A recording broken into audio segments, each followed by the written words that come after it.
దగ్గరికి వస్తారు. ప్రేరణ అయితే సిద్ధు కోసం ఏడుస్తూ ఉంది కదా అని ఇక ఘన అయితే వాళ్ళ నాన్న రాజశేఖరాన్ని అక్కడి నుంచి తీసుకువెళ్ళిపోతుంటాడు. ఐశ్వర్య, ఇందిర ఘనాన్ని ఆపబోతున్నా సరే ఘన అయితే ఆగకుండా రాజశేఖరాన్ని ఇంటికి తీసుకువెళ్ళిపోతాడు. ఐశ్వర్య, ఇందిర కూడా సిద్ధు దగ్గరికి వస్తారు. సిద్ధు బాబు మీకేమీ కాదు అని ఇందిర అంటుంది. ప్రేరణ, కుమార్ నువ్వు అంబులెన్స్కు ఫోన్ చెయ్యి అని అంటుంది. కుమార్ అంబులెన్స్కు ఫోన్ చేస్తాడు. అంబులెన్స్ వచ్చిన తర్వాత సిద్ధునైతే హాస్పిటల్కి తీసుకువెళ్ళి జాయిన్ చేస్తారు. మరోవైపు ఘన అయితే వాళ్ళ నాన్నని తీసుకువెళ్ళి డాక్టర్ని పిలిపించి చూపిస్తూ ఉంటాడు. డాక్టర్, మా నాన్నకి ఏమైంది అని అంటే, మీ నాన్నగారు షాక్లో ఉన్నారు. ఇప్పుడు ఇలా షాక్కి గురవడం వల్ల ఈయన అవయవాలు కూడా పనిచేస్తున్నాయి. త్వరలో ఈయన కోలుకునే అవకాశం ఉంది. నేను ఇచ్చిన ఈ టాబ్లెట్లు మీరు వాడండి. ఇప్పుడు ఈయనకి ఏమీ కాలేదు, బాగానే ఉన్నారు. అతి త్వరలోనే ఈయన కోలుకుంటారు అని ఆ డాక్టర్ చెప్తాడు. ఆయనకు బాగా కావలసిన వాళ్ళని ఎవరో దగ్గరగా చూసినట్లు ఉన్నారు. వాళ్ళు దగ్గరగా ఉంటే ఈయన తొందరగా కోలుకునే అవకాశం ఉంది అని ఆ డాక్టర్ చెప్తాడు. ఘన, ఈశ్వరి అయితే ఒకరి మొహాలు ఒకరు చూసుకుంటారు. డాక్టర్, ఇక నేను వెళ్తాను, ఆయన్ని జాగ్రత్తగా చూసుకోండి అని అంటే ఘన అలాగే డాక్టర్ అని ఆ డాక్టర్ని పంపిస్తాడు. ఈశ్వరి, ఏంట్రా ఇలా జరిగింది? మీ నాన్న సడన్గా కోలుకునేంతగా ఏం జరిగింది అని అంటే ఘన అయితే అక్కడ జరిగిన విషయం అంతా చెబుతాడు. ఈయన కోలుకున్నందుకు ఆనందపడాలో, ఆ ప్రేరణని తన కూతురు అని పిలిచినందుకు బాధపడాలో నాకేమీ అర్థం కావటం లేదు. ఇంతలో రాజశేఖరానికి స్పృహ వచ్చి ప్రేరణ ప్రేరణ అని కలవరిస్తూ ఉంటాడు. ఘనాకైతే మరింత కోపం వచ్చేస్తుంది. డాక్టర్ అయితే సిద్ధుకి ట్రీట్మెంట్ చేస్తూనే ఉంటారు. ప్రేరణ ఇదంతా నా వల్లనే జరిగింది అంటూ ఏడుస్తూ ఉంటుంది. కుమార్, మీరేమీ బాధపడకండి ప్రేరణ గారు, సిద్ధుకి ఏమీ కాదు అని ధైర్యం చెప్తూ ఉంటాడు. అది కాదు కుమార్, అసలు నన్ను కాపాడడం ఎందుకు?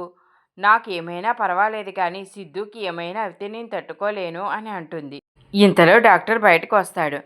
కుమార్, డాక్టర్ గారు మా సిద్ధుకి ఎలా ఉంది అని అడిగేసరికి తనకు చాలా బ్లడ్ పోయింది, పరిస్థితి చాలా క్రిటికల్గా ఉంది, 24 గంటలు గడిచే వరకు ఏం చెప్పలేము అని అంటే ప్రేరణ, డాక్టర్ గారు మీరు అలా అనొద్దు, తన్ని ఎలాగైనా కాపాడండి, తనకి ఏమైనా అయితే మేము అసలు తట్టుకోలేము అని అంటుంది. కుమార్ కూడా, అవును డాక్టర్ గారు, సిద్ధుకి ఏం కాకూడదు, తన్ని మీరే ఎలాగైనా కాపాడండి అని అంటే ఆ డాక్టర్, నా ప్రయత్నం నేను చేస్తాను అని అంటాడు. మంజు అయితే సిద్ధు కోసం ఆలోచిస్తూ ఉంటుంది. ఇంతలో సాహితి అక్కడికి వస్తుంది. ఏంటమ్మా, ఎందుకు అలా ఉన్నావు అని అంటే, అది కాదు, ఈరోజు మీ అన్నయ్య సిద్ధు ఇంట్లో లేకుండా ఆ ప్రేరణ వాళ్ళతో కలిసి హోలీ చేసుకుంటున్నాడు. తన గురించి నేను ఆలోచిస్తున్నాను. తను ఎందుకు నాకు రోజు రోజుకి దూరం అయిపోతున్నాడు? ఆ ప్రేరణ వాళ్ళ నుంచి దూరంగా ఉండమంటే అసలు నా మాట వినిపించుకోవటం లేదు అని అంటుంది. అమ్మా, నువ్వు ప్రేరణ అన్నయ్య కోసం ఎక్కువగా ఆలోచిస్తున్నావు. నువ్వు అనుకున్నట్లుగా ఏమీ ఉండదమ్మా అని సాహితి అంటుంది. మీ నాన్న ఫోన్ చేశారా అని సాహితిని మంజు అడుగుతుంది. ఇప్పుడే నాన్నతో మాట్లాడాను. నాన్న ముంబైకి చేరుకున్నారంట. నీతో విషయం చెప్పమన్నారు. నీకు ఫోన్ చేస్తే నువ్వు ఫోన్ తీయట్లేదని అన్నారు. ఇంతలో మంజు తన ఫోన్ కోసం చూసుకుంటుంది. అప్పుడే ఘనా నుంచి ఫోన్ వస్తుంది. వీడేంటి నాకు ఫోన్ చేస్తున్నాడు అని అనుకుంటుంది. సాహితి, ఎవరమ్మా అని అంటే ఆ ఘనా అని చెప్తుంది. కట్ చేయమ్మా, వాడితో మాట్లాడాల్సిన అవసరం మనకేముంది అని సాహితి చెప్పడంతో మంజు అయితే ఫోన్ కట్ చేస్తుంది. ఘనా మళ్ళీ రెండోసారి ఫోన్ చేస్తాడు. మంజు చాలా కోపంగా ఫోన్ తీసి, నీకు అసలు బుద్ధి లేదా? నువ్వు నాకెందుకు ఫోన్ చేస్తున్నావు అని అంటే, నేను మీకు ముందు నుంచి చెప్తూనే ఉన్నాను, మీ మంచి కోరి చెప్పాను, ఆ ప్రేరణకు సిద్ధుని దూరంగా ఉండనివ్వండి అని చెప్పాను. కానీ మీరు నా మాట పెడచెవిన పెట్టారు. ఇప్పుడు చూడండి పరిస్థితి ఏమైంది అని అంటే, మా సిద్ధు గురించి నేను చూసుకుంటాను, అయినా నువ్వు ఫోన్ చేసి చెప్పాల్సినంత అవసరం లేదు అని అంటే, ఏం చూసుకుంటారు? ఇందాక హోలీ సంబరాల్లో ఆ ప్రేరణను ఎవరో పొడవబోయి మీ సిద్ధుని పొడి చేశారు అని చెప్పడంతో, ఏంటి నువ్వేం బాగుతున్నావు అని అంటే, నిజమే, నేను చెప్పేది నిజమే, ఆ ప్రేరణ కాపాడబోయి మీ సిద్ధు కత్తిపోటుకు గురయ్యాడు. ఇప్పుడు కొన ఊపిరితో హాస్పిటల్లో పడి ఉన్నాడు. కావాలంటే మీరే హాస్పిటల్కి వెళ్ళి చూడండి అని అనేసరికి మంజు అయితే చాలా కంగారు పడిపోతుంది. సాహితి ఏంటమ్మా ఏం జరిగింది అని అంటే, మీ అన్నయ్యని ఎవరో కత్తితో పొడిచారంట అని అంటే, సరే అమ్మ వెంటనే బయలుదేరదామని ఇక ఇద్దరూ కలిసి హాస్పిటల్కి అయితే వస్తారు. మంజు హాస్పిటల్లో సిద్ధుని అలా చూసేసరికి చాలా కంగారు పడిపోతుంది. సిద్ధు సిద్ధు అని పిలుస్తుంది. కుమార్ ఆంటీ సిద్ధుకి ఏం కాదు అని చెప్తాడు. ఇంతలో ప్రేరణ కూడా అవునా ఆంటీ మన సిద్ధుకి ఏం కాదు అని అంటే, చిన్నోర్మి ఇదంతా నీ వల్లనే జరిగింది. నీకు చెప్పాను నిన్ను మీ అమ్మని ఈ ఊరు వదిలి వెళ్ళిపోమన్నాను. డబ్బులు కూడా ఇచ్చాను. కానీ మీరు వెళ్ళలేదు. ఇప్పుడు చూడు నా కొడుకు పరిస్థితి ఏమైందో అని అంటే, సాహితి అమ్మ ఇప్పుడు ఆ విషయాలన్నీ ఎందుకు అని అంటే, ఇప్పుడే కావాలి. దీనివల్లనే కదా వాడికి ఈ పరిస్థితి వచ్చింది అంటూ ప్రేరణ మీద కోప్పడుతుంటే కుమార్ ఆంటీ ఇందులో ప్రేరణ గారి తప్పు ఏమీ లేదు అని అంటాడు. ఏంట్రా నువ్వు కూడా దీని గురించే మాట్లాడుతున్నావు? నిన్ను సిద్ధుతో పాటు నేను బాగానే చూసుకున్నాను కదా, అయినా నువ్వు నా గురించి ఆలోచించడం లేదు, దీని గురించే ఆలోచిస్తున్నావు అని కుమార్ని కూడా మంజు తిడుతుంది. మంజు ప్రేరణతో నువ్వు ఇక్కడ ఒక నిమిషం కూడా ఉండడానికి వీల్లేదు, నువ్వు ముందు బయటకు వెళ్ళిపో అని అనేసరికి ఆంటీ అది కాదు ఆంటీ సిద్ధు అని అంటుంటే, సిద్ధుని చూసుకోవడానికి మేము ఉన్నాము, నువ్వు వెళ్ళిపో, ఏ కుమార్ దీన్ని తీసుకు వెళ్ళిపోరా అని అనేసరికి కుమార్ అయితే ప్రేరణ గారు మీరు రండి అంటూ ప్రేరణని అక్కడి నుంచి బయటకు తీసుకొచ్చేస్తాడు. కుమార్ అది కాదు సిద్ధుని అలా వదిలేసి నేను ఎలా వెళ్ళగలను? ఆంటీ కోపంగా ఉన్నారు, ఆంటీ కోపంలో న్యాయం ఉంది, కానీ అసలు ఇలా జరుగుతుందని నేను అనుకోలేదు. నన్ను కాపాడడం కోసం ఈరోజు సిద్ధు ప్రాణాల మీదకి తెచ్చుకున్నాడు అని ప్రేరణ విలవిల్లాడిపోతుంది. ఇంతలో ఐశ్వర్య ఇందిర రంజిత్ అక్కడికి వస్తారు. రంజిత్ ప్రేరణతో ఎలా ఉంది సిద్ధు పరిస్థితి అంటే, డాక్టర్లు 24 గంటలు గడిచే వరకు ఏం చెప్పలేమన్నారు, తన పరిస్థితి చాలా క్రిటికల్గా ఉంది అన్నారు. నాకు చాలా భయంగా ఉంది రంజిత్ గారు అంటూ ప్రేరణ ఏడుస్తుంటే, నువ్వేమీ కంగారు పడకు నేను వెళ్ళి చూస్తానని ఇక రంజిత్ అయితే సిద్ధు దగ్గరికి వస్తాడు. అక్కడ ఉన్న నర్సులైతే ఏంటి మీరు ఇలా వచ్చేసారు, ఇప్పుడు పేషెంట్కి ట్రీట్మెంట్ జరుగుతుంది, మీరు ఇలా రాకూడదు అని అంటే, నేను డాక్టర్ని అని అంటాడు. నేను చూస్తాను అని సిద్ధునైతే రంజిత్ చూస్తాడు. ఇక అప్పుడే అక్కడికి డాక్టర్ వస్తాడు. డాక్టర్ ఏ మీరెవరు అని అంటే, నేను డాక్టర్ రంజిత్ని అని అంటాడు. మరోవైపు ప్రేరణ అమ్మ నాన్న ఎక్కడ ఉన్నారు, నాన్న ఎలా ఉన్నారు అని అడిగేసరికి మీ నాన్నను ఆ ఘన తీసుకువెళ్ళిపోయాడు అని ఇందిర చెబుతుంది.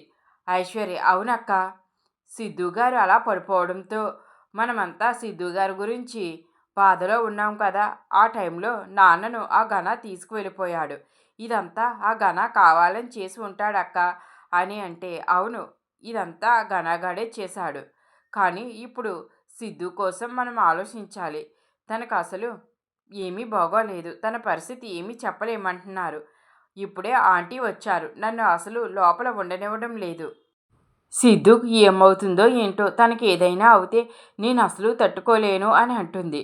ఇందిర ఐశ్వర్య కూడా ఏమీ కాదక్క, నువ్వేమీ కంగారు పడకు, సిద్ధు గారు చాలా మంచివారు, సిద్ధు గారికి ఏమీ కాదు అని అంటుంది. ఇందిర కూడా అవునమ్మా సిద్ధుబాబు చాలా మంచివాడు, తనకి ఏమీ కాదు.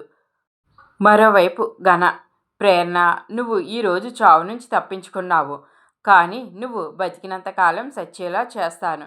ఇప్పుడు ఆ సిద్ధు ప్రాణాపాయ స్థితిలో ఉన్నాడు, తను కోలుకోవడం కష్టమంటున్నారు డాక్టర్లు, ఇక ఆ సిద్ధుని అటు నుంచి అటే పైకి పంపించేస్తే ఇక జీవితాంతం నువ్వు ఒంటరిదానిలా ఉండాల్సిందే, ఇప్పటి వరకు నీకు సిద్ధు అండగా ఉన్నాడనే కదా నువ్వు రెచ్చిపోయావు, ఇక ఆ సిద్ధుయే లేకపోతే నువ్వు నన్ను ఏం చేయగలవు అని ఘన ప్రేరణ గురించి ఆలోచిస్తూ నీ ఎంత చూస్తారో అని అంటూ ఉంటాడు. రంజిత్ అక్కడ ఉన్న డాక్టర్తో డాక్టర్ గారు ఇప్పుడు ఆపరేషన్ మొదలు పెడదాము అని అంటే, లేదు అతని బాడీ సహకరించగలుగుతుందా అంటే, అవును సహకరిస్తుంది, ఈ ఆపరేషన్ నేను చేస్తాను అంటూ రంజిత్ అయితే సిద్ధుకి ఆపరేషన్ చేస్తాడు. ఆ ఆపరేషన్ పూర్తవగానే రంజిత్ బయటకు వస్తాడు. కుమార్ రంజిత్ గారు మా సిద్ధుకి ఎలా ఉంది అని అంటే, ఆపరేషన్ సక్సెస్, సిద్ధుకి ఎలాంటి ప్రమాదం లేదు, మరో 2-3 గంటల్లో కళ్ళు తెరుస్తాడు అని చెప్పడంతో కుమార్ చాలా ఆనందపడతాడు.